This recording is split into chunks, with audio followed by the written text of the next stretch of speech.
Bom dia, TV PT está no ar. Hoje nós vamos conversar sobre a situação da pandemia do coronavírus no Brasil e nos estados do Pará e Santa Catarina. Vamos falar sobre a situação dos leitos hospitalares nesses lugares. Quem conversa aqui comigo hoje são os deputados estaduais Carlos Bodarlo, do PT do Pará, e Luciane Carminati, do PT de Santa Catarina. A gente sempre começa o programa apresentando o último balanço oficial da epidemia. Segundo o Ministério da Saúde, o Brasil tem, até o momento em que este balanço foi divulgado, 271.968 casos, praticamente 272 mil.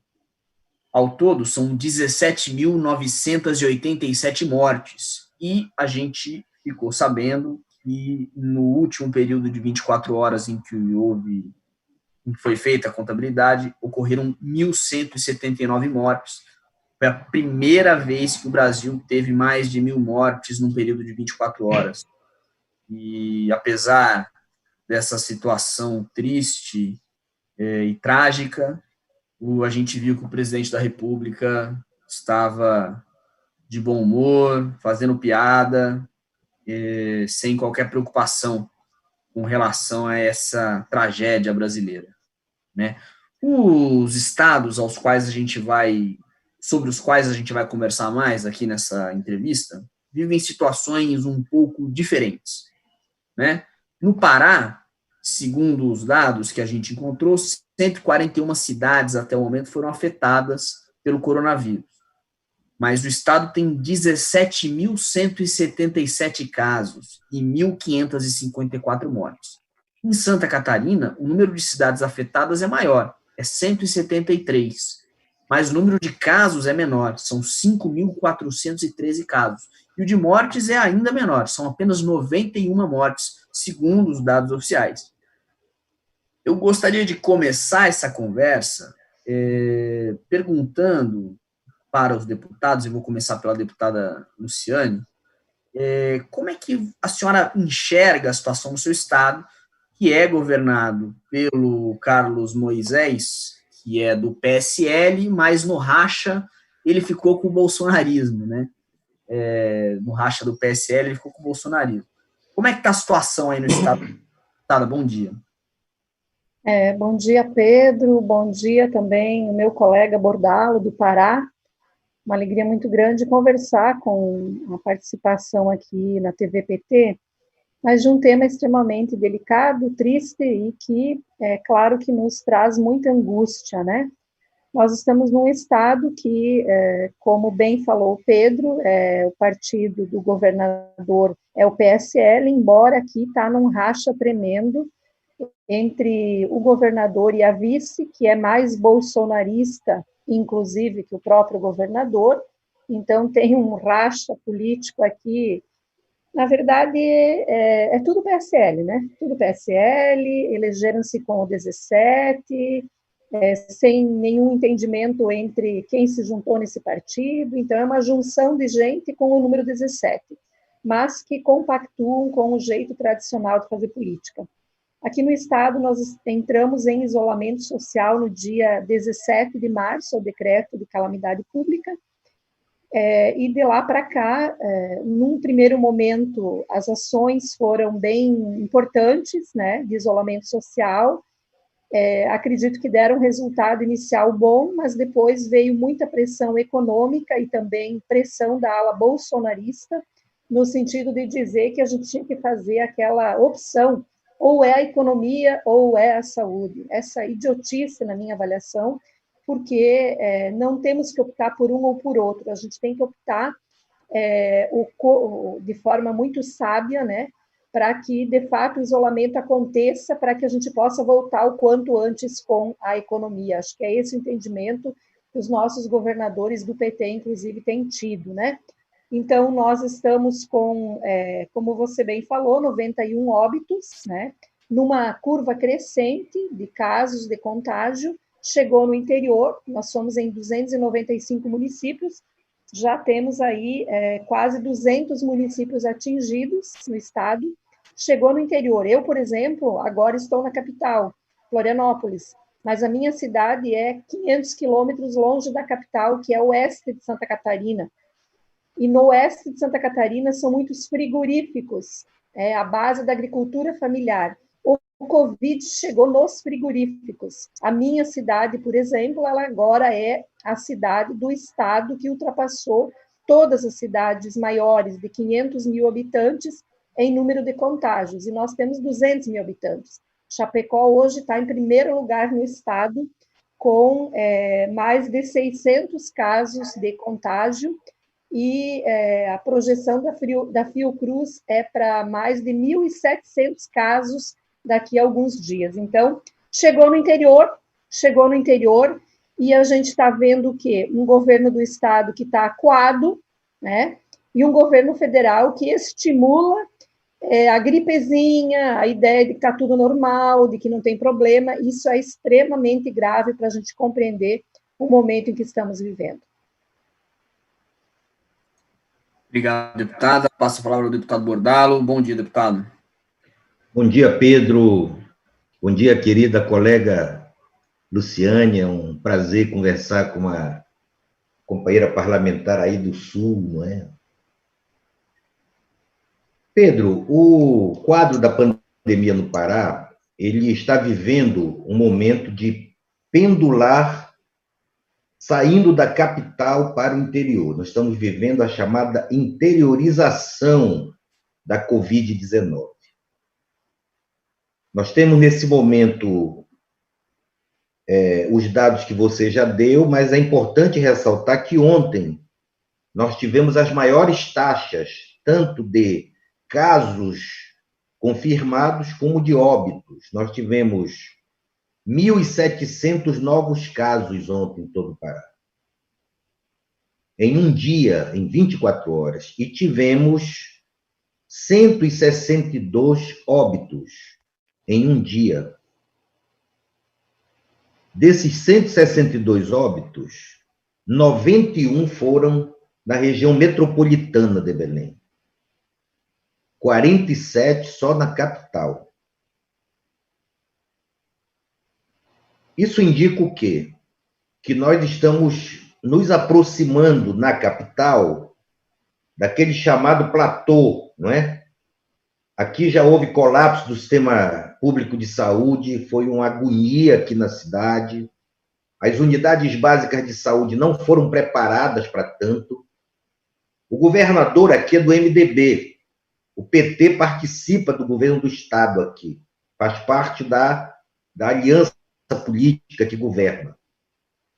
E o governador teve uma conduta, desde o início, totalmente avessa à orientação do presidente. Aqui não teve carreata da morte, não foi permitido. Tentaram, os bolsonaristas aqui tentaram, principalmente naquela região do Xingu, onde o Bolsonaro ganhou as eleições no Pará. É bom lembrar que aqui no Pará o Bolsonaro perdeu a eleição, no primeiro e no segundo turno. Mas ele ganhou na capital. E justamente na capital foi onde se enfrentou a maior resistência às medidas de isolamento social, que foram imediatamente decretadas pelo governador aqui. E também na região metropolitana nós vivemos um pouco este conflito que está ocorrendo entre os governadores e os prefeitos, entre o governador e o prefeito da capital. O prefeito da capital aqui é do PSDB. É bom lembrar que aqui na região metropolitana o PSDB governa há uma verdadeira dinastia. O PSDB já vai com prefeito direto ou com indireto para 16 anos de governo ininterrupto na capital do estado.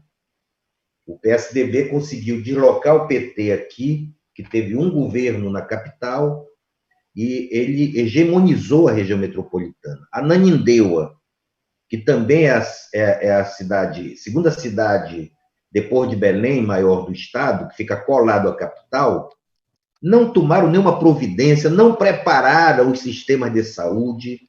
O prefeito da capital estava, até pouco tempo, ainda junto com a Associação de Lojistas, do centro comercial da capital, abrindo comércio, e colapsou tudo aqui. O governador aqui teve que abrir 2 hospitais estaduais, transformando-os em grandes unidades de saúde básica, para aliviar a pressão sobre o sistema de saúde.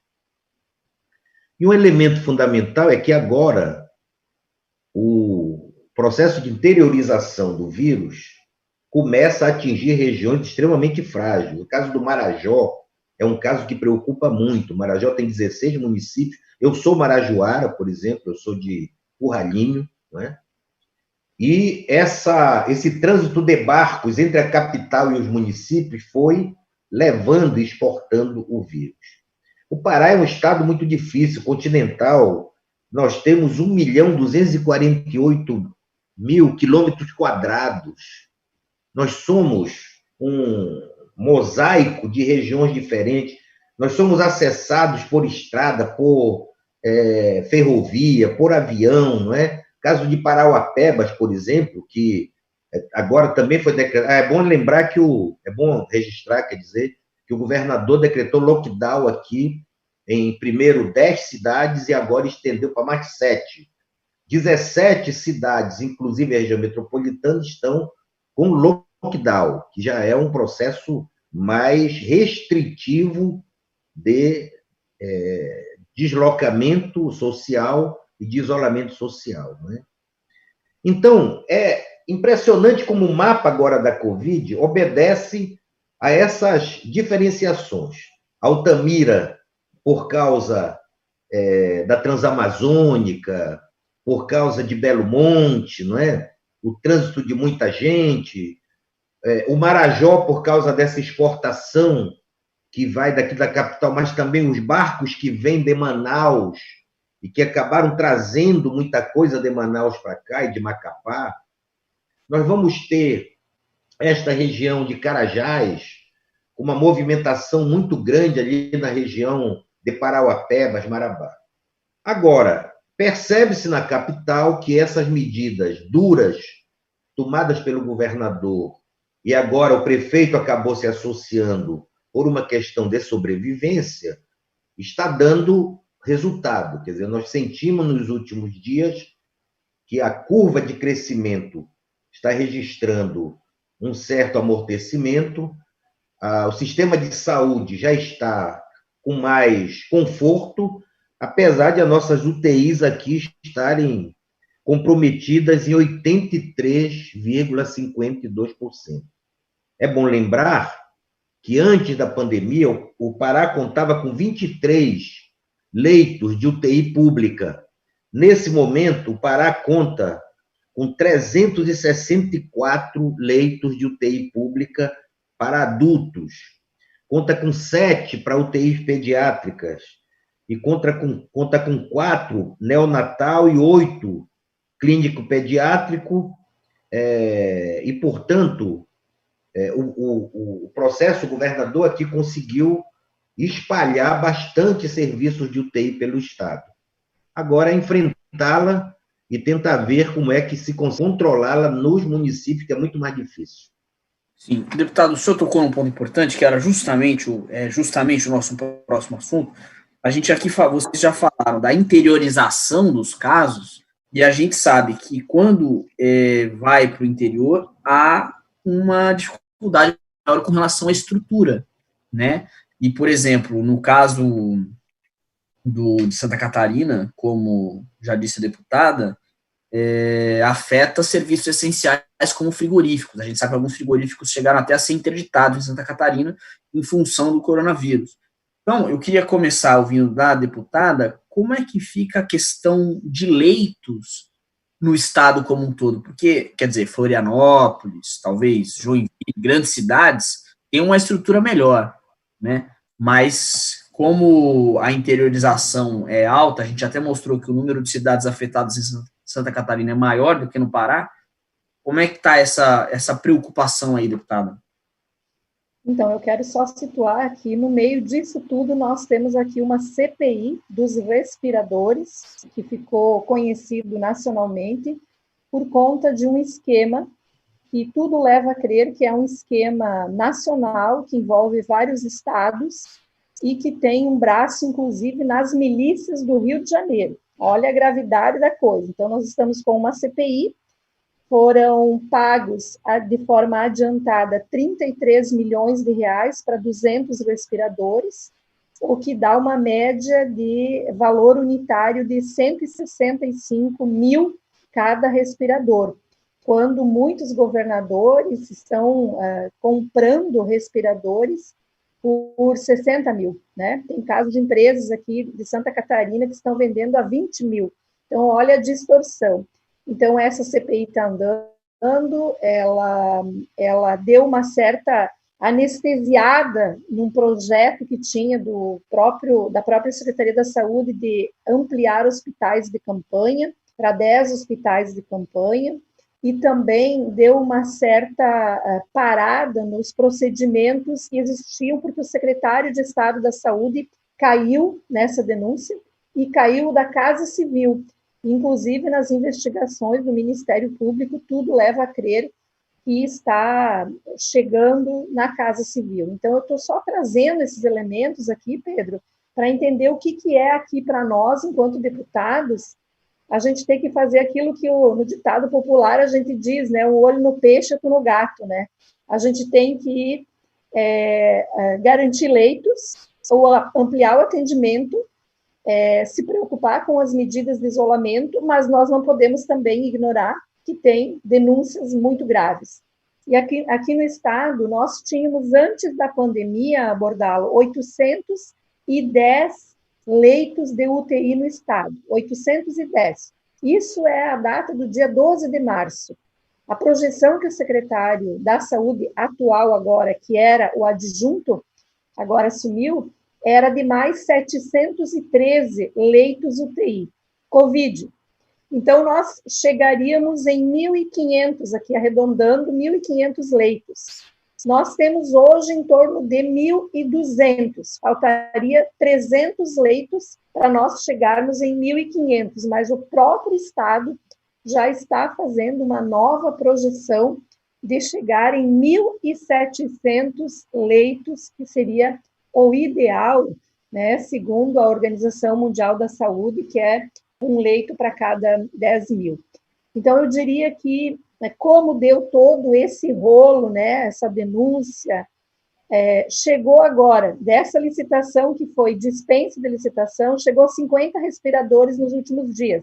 A Polícia Federal pegou no aeroporto de Florianópolis, apreendeu esses respiradores, estão avaliando se ele é adequado com as características da licitação.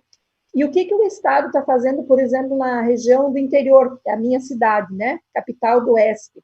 Está pegando respiradores de outros lugares que não estão sendo usados e está transportando para esses municípios que têm um alto índice de contágios. Então, o que a gente está vendo, assim, inicialmente o governo aqui do Estado estava muito perdido, fez uma dispensa de licitação para contratar. Eu acho que vocês já ouviram falar daquela associação Mahatma Gandhi do Rio de Janeiro. Aquela associação Mahatma Gandhi ia implantar um hospital de campanha. Foi um escândalo o valor do hospital, deu muita denúncia, e aí o governo recuou, cancelou aquela e fez essa dispensa de licitação, que veio essa denúncia de novo, esse escândalo nacional. Tem MP, Tribunal de Contas, todos os órgãos de controle investigando. O que está acontecendo agora é quase como se fosse plano A, plano B e plano C. Agora nós estamos no plano C, que é a tentativa de fazer o que nós, deputados do PT e vários deputados de outros partidos falavam, que era ampliar a estrutura hospitalar já existente. Porque Santa Catarina tem uma rede hospitalar privada e filantrópica e pública, que tinham hospitais em várias regiões com alas novas inauguradas ou em fase de terminalidade, ou seja, seria muito mais sensato se o governo do estado, desde o início, tivesse colocado dinheiro público para terminar essas obras, para ampliar o número de leitos, do que fazer toda essa parafernália. Agora então, depois de todas essas lambanças, uma atrás da outra, agora o anúncio é esse: vamos ampliar o número de leitos Covid nos hospitais públicos que têm estrutura e também nos filantrópicos. E o próprio governo também agora lançou um edital de licitação para contratar serviços na rede privada, caso haja necessidade. Então, eu diria que o quadro é um pouco esse aqui no nosso estado.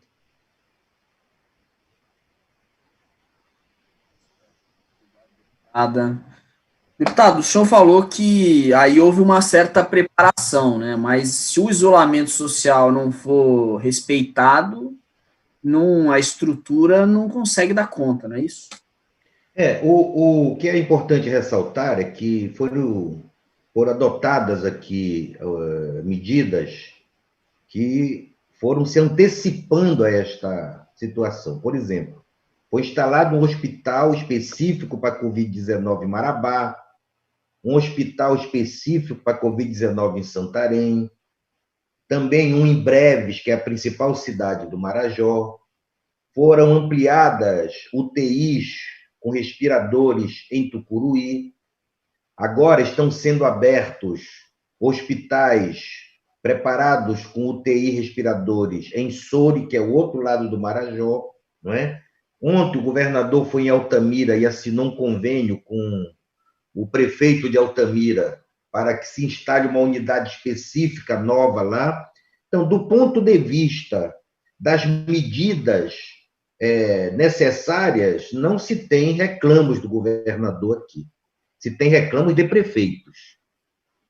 Grande parte dos apelos que se tem escutado do pessoal do interior é a total ausência das prefeituras nas ações proativas.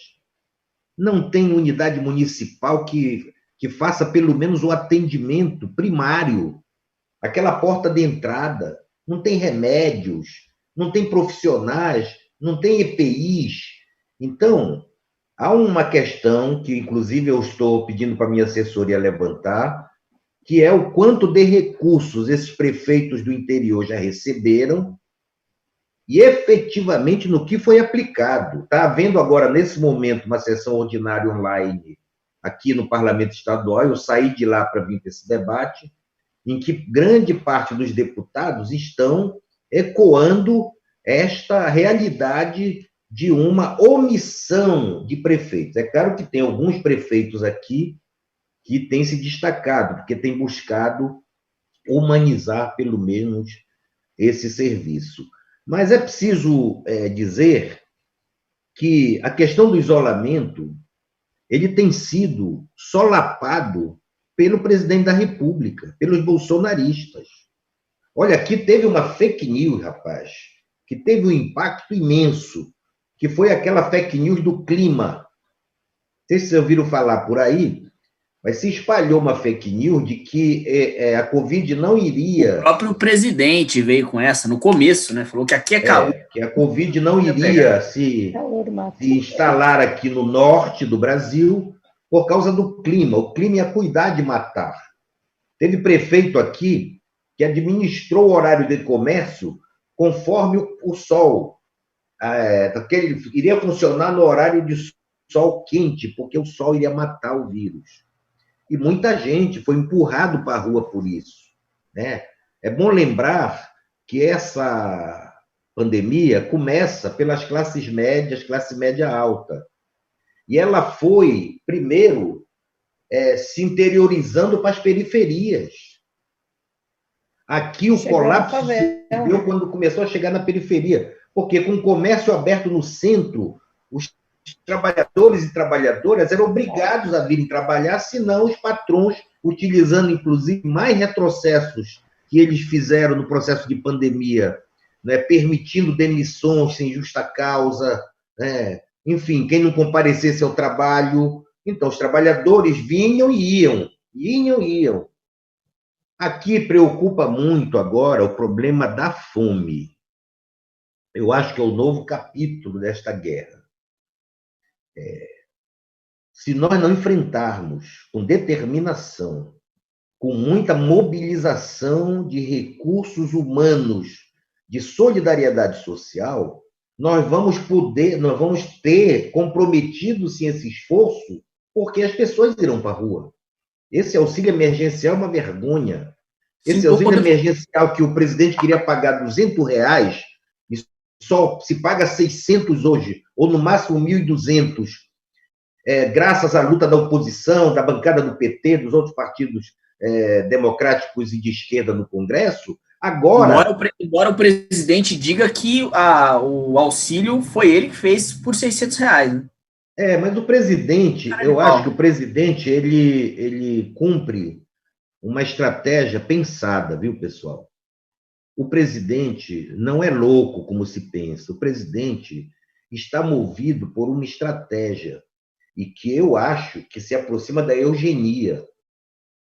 Para o bolsonarismo, o que interessa é se livrar desse monte de pobre que tem no Brasil, esse monte de gente que dá trabalho, mas que sem esse povo não funciona a nação.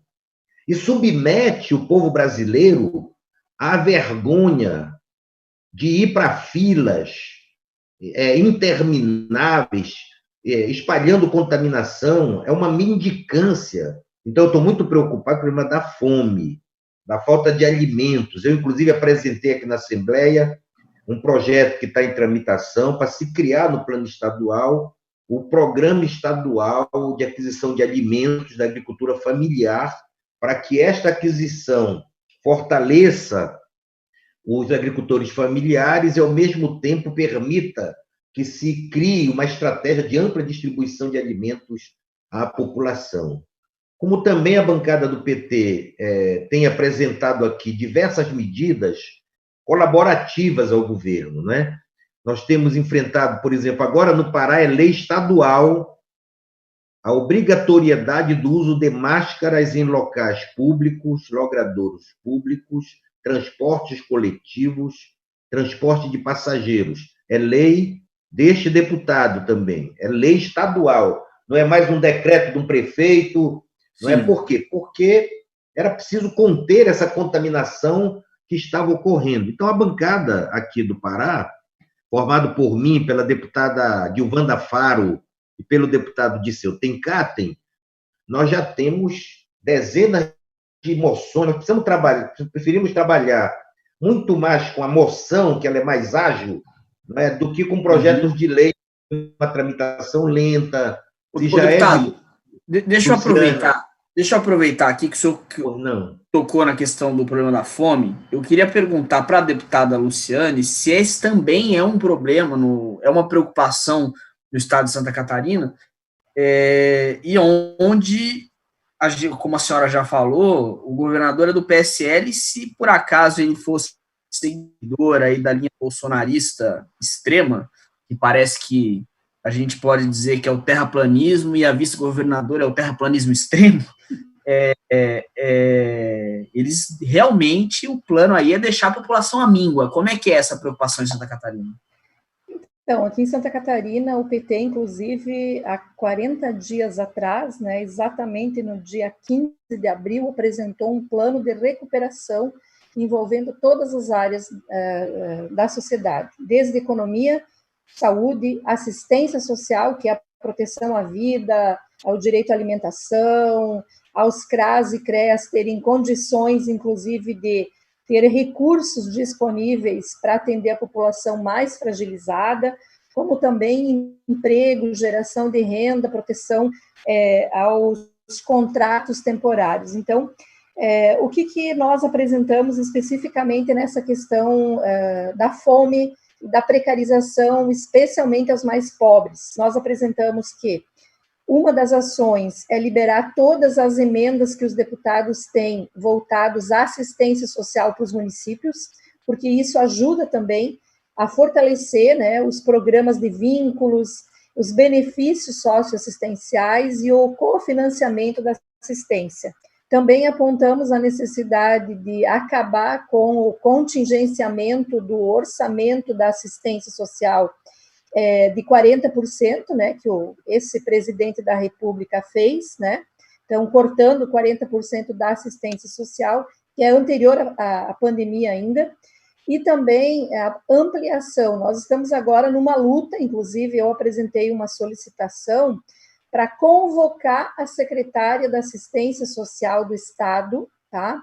Para prestar contas, porque que até agora o Estado não colocou recurso novo na política da assistência social.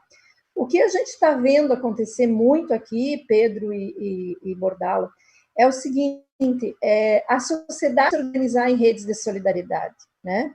Em diferentes regiões do Estado, doação de máscaras, doações de cesta de alimentos, de cesta de produtos dos agricultores. Essa rede de solidariedade, ela é muito interessante, mas ela não vai dar conta, no meu entendimento, mesmo que, viu, Bordalo, para muitos estados, aqui Santa Catarina é a Suíça brasileira, mas aqui tem 100 mil famílias que recebem o Bolsa Família, tá? 100 mil famílias. Só no ano de 2018, nós tivemos no ano, em termos de BPC e programas de transferência de renda aos idosos e pessoas com deficiência, o equivalente a 1,2 bi. Então, não é um estado que não tem pobres, tem muitos pobres, numa população de 7 milhões de habitantes, se você fizer a conta, 100 mil famílias, vezes 4, dá meio milhão, só aí na extrema pobreza, ou na pobreza, eu diria, mais profunda, né? Então, nós conseguimos um avanço nesse sentido, que foi a história do PNAE, que é o Programa Nacional da Alimentação Escolar. O governo do estado estava quase que colocando o recurso para os alunos do Bolsa Família através do cartão.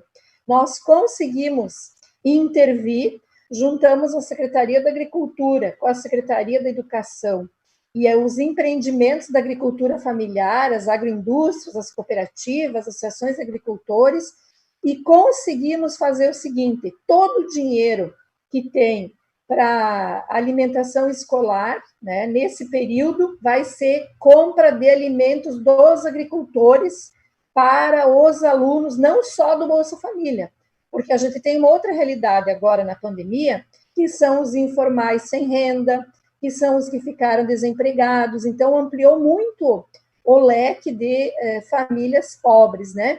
Então, a gente está trabalhando com essa proposta, que é a entrega de kits de alimentos por escolas, né, da rede estadual, de forma mais, eu diria, não concentrada, porque são 1.000 escolas e 560 estão entregando.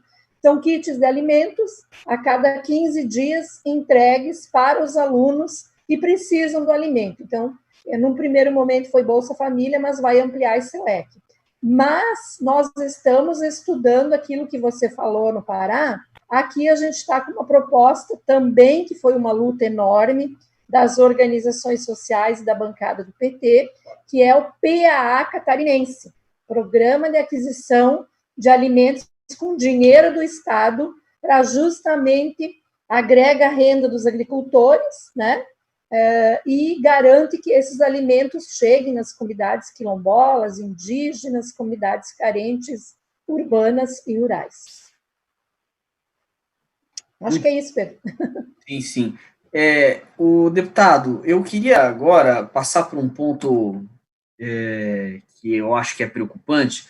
A gente falou aqui muito da preocupação com relação à fome, o senhor tocou, e vocês expuseram projetos importantes que, enfim, a oposição vem tentando colocar em prática no Brasil inteiro, e a gente acompanha através do noticiário que a economia brasileira começa, quer dizer, ela já vem com problema tem um tempo, mas agora o buraco vai indo fundo, né? A quantidade de empresas está quebrando, a quantidade de pessoas estão sendo demitidas, e o governo se mantém ali sem fazer absolutamente nada. Entretanto, o presidente da República tenta tirar dele essa responsabilidade, né, com relação à situação econômica do país. Passa para os governadores, prefeitos, que estão tentando aplicar as políticas de isolamento social. Eu queria saber como é que é aí no estado do senhor essa briga para que a população não acredite nessa narrativa bolsonarista, né? E de que forma essas informações chegam para a população, se isso tem força no seu estado, porque um diagnóstico importante que a gente tem que dizer e apresentar a gente tem que ajudar as pessoas a buscar informação. Verdade. Olha, Pedro, aqui eu acho que a gente tem vencido essa guerra com o bolsonarismo.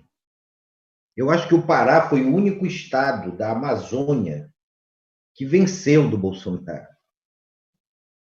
Então há um caldo político, cultural, democrático, que impõe uma resistência ao bolsonarismo. O bolsonarismo está muito instalado nas periferias de Belém e na região sul e na região do Xingu. Mas eu acho que a postura do governador local foi muito importante.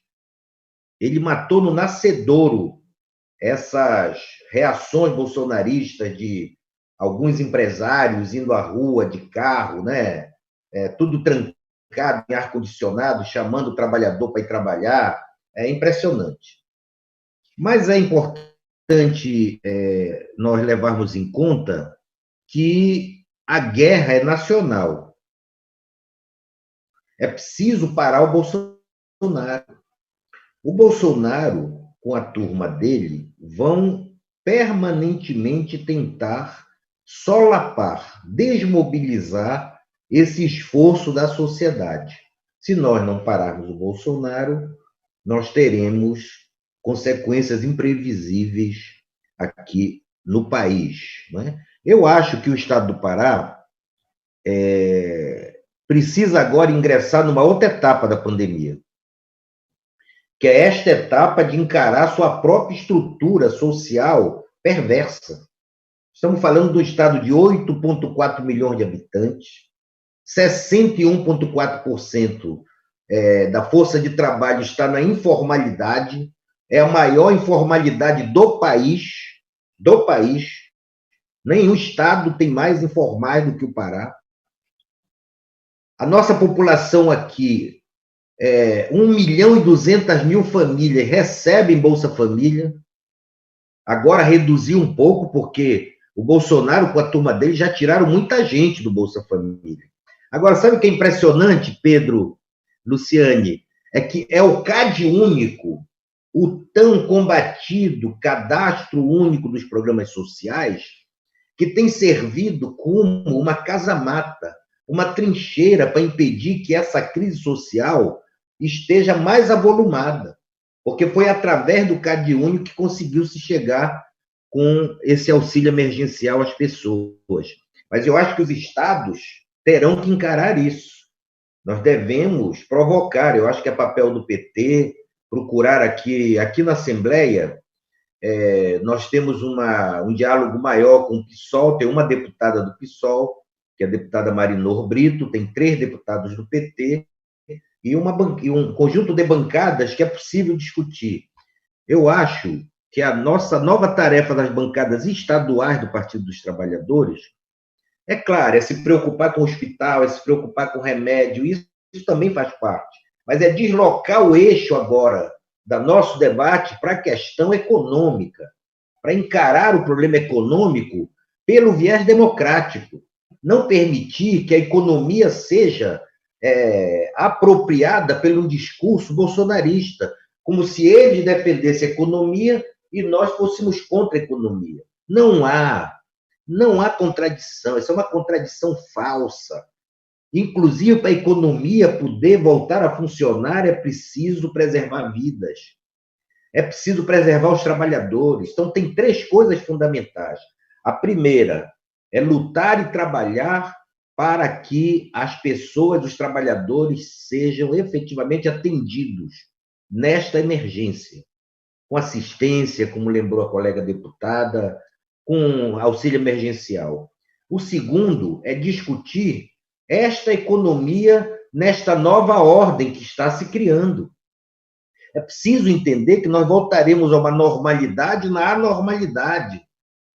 profissões inteiras desaparecerão, empresas fecharão, que novos negócios, como é que fica a qualificação dessa classe trabalhadora? E no terceiro ponto que nós devemos investir é discutir os modelos de desenvolvimento dos estados. Porque a gente debate muito a economia nacional, mas é preciso debater as economias dos estados.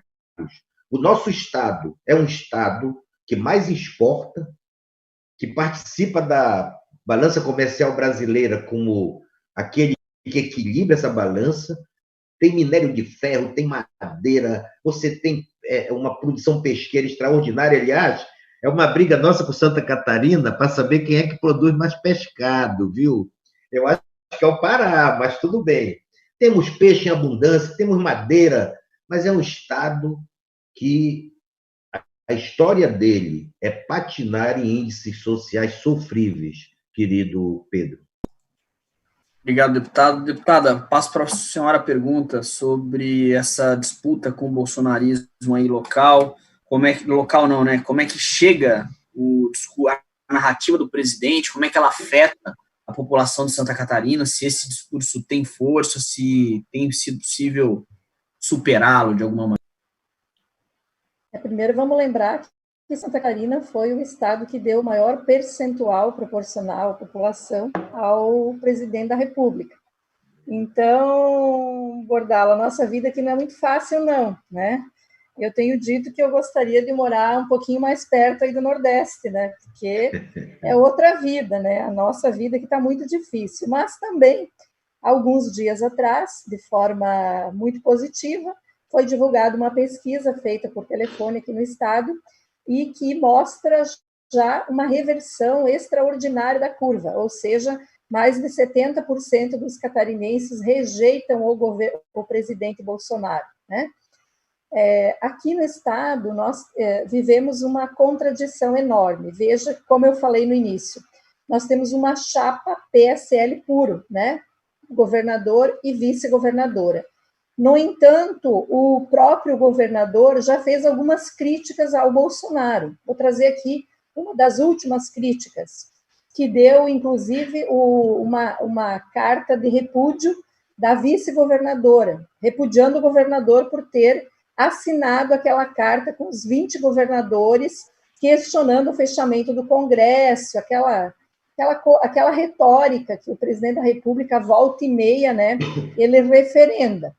Então, a gente vive essas contradições. Na hora H, ele diz que ele é Bolsonaro, mas ele tem críticas ao presidente, como esta, por exemplo. Eu diria que é um bolsonarismo, se é que dá para existir isso, que eu acho difícil, né?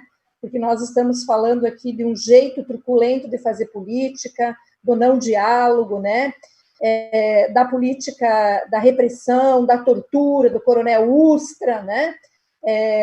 Então, é difícil dizer, mas às vezes o governador quer passar uma imagem que ele é mais refinado, tá?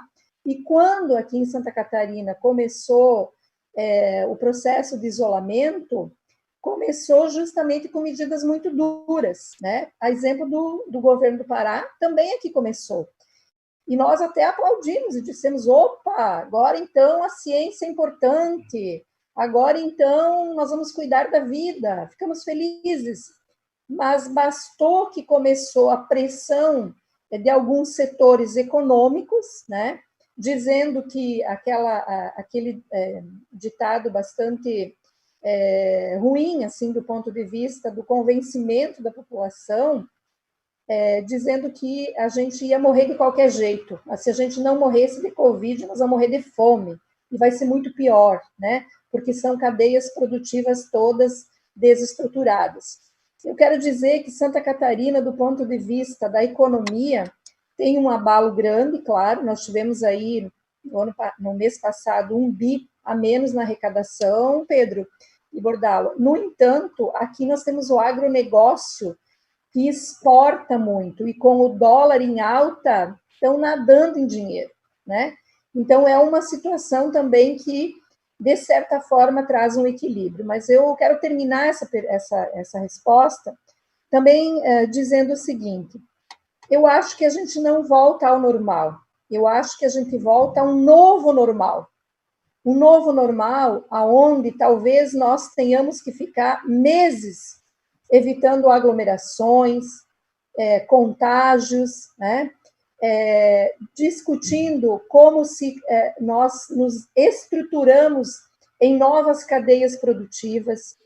Qual é o papel do Estado brasileiro? É estratégico, o PT, inclusive, discutir isso, e aí vem o debate do imposto sobre as grandes fortunas, vem o debate de um país concentrador de renda, vem o debate da reforma tributária, que ela é hoje regressiva, e nós temos que discutir imposto progressivo, quanto mais ganha, mais paga, né? Então, eu acho que são temas todos que não fogem do debate, mas eu tenho dito o seguinte aqui, em todas as minhas entrevistas, se o governo, de fato, fala que a economia é importante, então tem que pôr a mão no bolso, e tem muita grana para pôr a mão no bolso. Vamos lembrar que quando o Lula assumiu, nós tínhamos em reservas cambiais 80 bi. A Dilma entregou com 350 bi em termos de dólar, aqui nem real, bilhões de dólares, né? O ano passado, o Guedes já usou 50 bilhões das nossas reservas. Mas nós temos só em saldo do Tesouro Nacional, nos fundos, como o FUST, por exemplo, 1 trilhão. Então, o nosso problema também não é grana.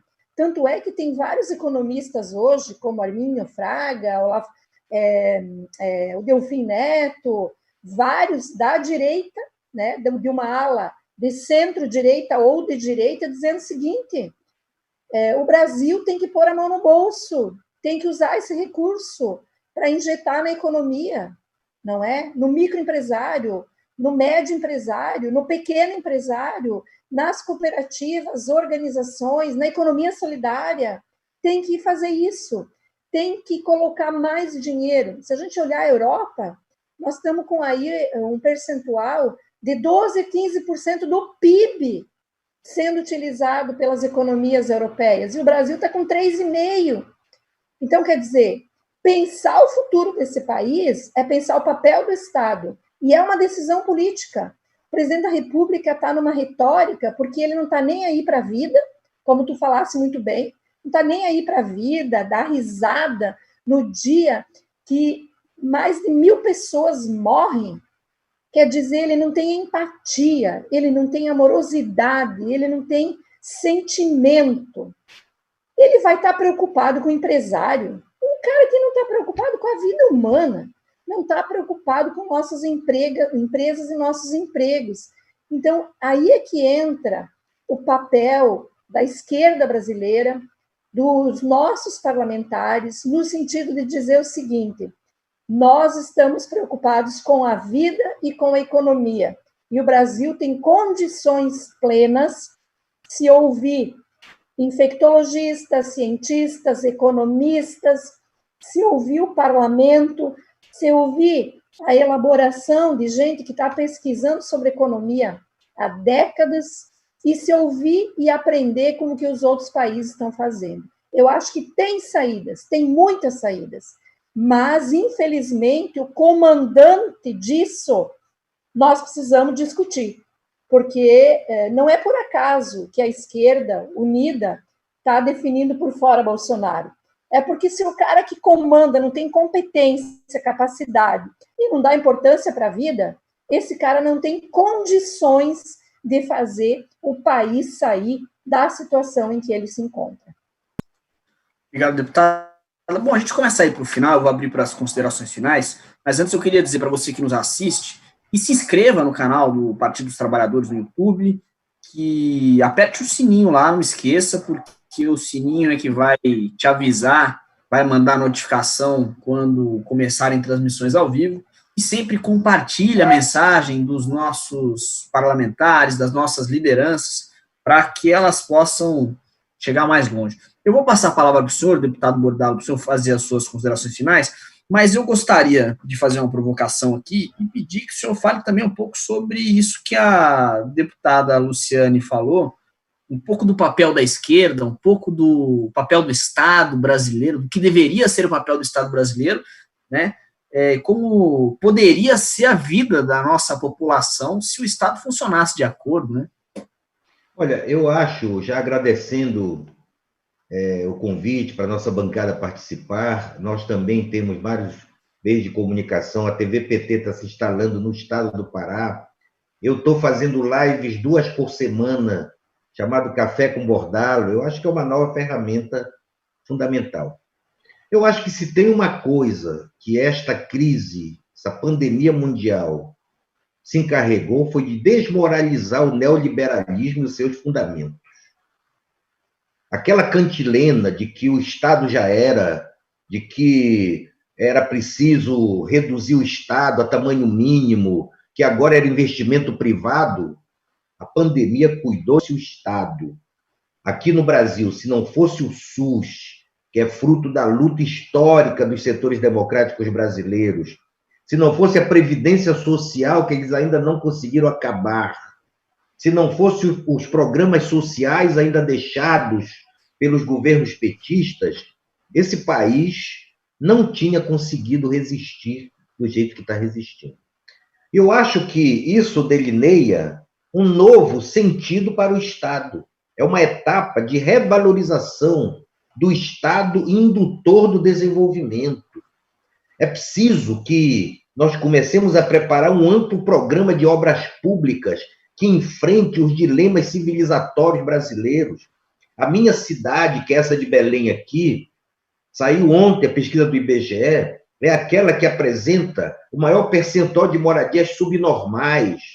Ora, como Belém, existem milhões de pessoas morando em favelas, sem saneamento, sem assistência, sem condições básicas de moradia. Vamos fazer um programa de saneamento, de adequação habitacional, agricultura. Então, eu acho que só há saída se o Estado comandar um amplo programa de investimento público. E esse é o novo papel do Estado no Brasil e no mundo. Eu espero que nós possamos, nos estados, exercer esse papel também indutor. É preciso discutir os orçamentos dos estados e os investimentos dos estados, e as mudanças também dos instrumentos tributários estaduais. Aqui se fala muito em Lei Candir, mas não se fala da lei do diferimento. Esse Estado premia mineradoras, multinacionais, bilionárias, que levam e saqueiam a riqueza do Pará e da Amazônia e não deixam absolutamente nada. Agora, elas estão até dando uns trocados aqui por respirador ali, mas, no geral, se esse modelo não for enfrentado, eu acho que a gente passa pela pandemia e continua engatinhando nos níveis e nos indicadores sociais. Muito obrigado, Pedro, pelo diálogo e querida companheira Luciane. Bom trabalho, companheira. Obrigado, deputado. Deputada Luciane, suas considerações finais. Agradecer, Pedro. Primeira vez que eu participo da TV PT. Muito bom ver o nosso partido também se preocupando com essas ferramentas alternativas de comunicação. Claro que a gente precisa fazer com que os nossos filiados também criem esse hábito, né, de acompanhar mais as programações da TV PT. Agradecer o meu colega, companheiro Bordalo. Aqui nós também somos em 4 parlamentares do PT, muito atuantes, né? Eu sou a única deputada do Partido dos Trabalhadores e fui a segunda mais votada do Estado. Então, aqui, apesar do bolsonarismo, a gente também faz muita luta e também tem muito respeito pelo nosso trabalho. Então, quero agradecer a oportunidade, deixar um grande abraço a todos os companheiros, filiados, simpatizantes, não é? E é só reforçar que a bancada do PT, embora ela é de oposição, não se furtou a ideia de apresentar essas 35 propostas ao governo do Estado, por entender que nesses momentos a gente não pode olhar o mau exemplo do presidente. Você não chega num velório e você pergunta se o defunto é de esquerda ou de direita. Quem tem sentimento, quem tem coração, quem tem amor à vida e quem faz da política algo nobre, sério, generoso, como nós, lamenta muito a perda de cada um cidadão, né, cidadã, por uma condição que não está dada. mas que depende da construção da nossa gestão pública estadual, local ou nacional. Então, nós lamentamos esse jeito de fazer política, que é a política do ódio, que não leva a nada a não ser a morte, ao sofrimento e à dor. É por isso que nós somos de esquerda, porque a gente entende que a política é uma ferramenta de transformação e de dignidade para as pessoas, né, para o povo brasileiro. Então, obrigada aí, Pedro, obrigada aí também, Bordalo, e quem sabe a gente se encontra em novos debates. Se Deus quiser. Muito obrigado, deputado Bordalo, muito obrigado à deputada Luciane. Nós terminamos aqui esse programa, lembrando para vocês, às 19h, a gente tem a transmissão de uma nova entrevista, vai ser sobre o empreendedorismo na periferia. Projetos de diferentes partes do Brasil vão ser apresentados aqui. Então, muito obrigado mais uma vez e até às 19h.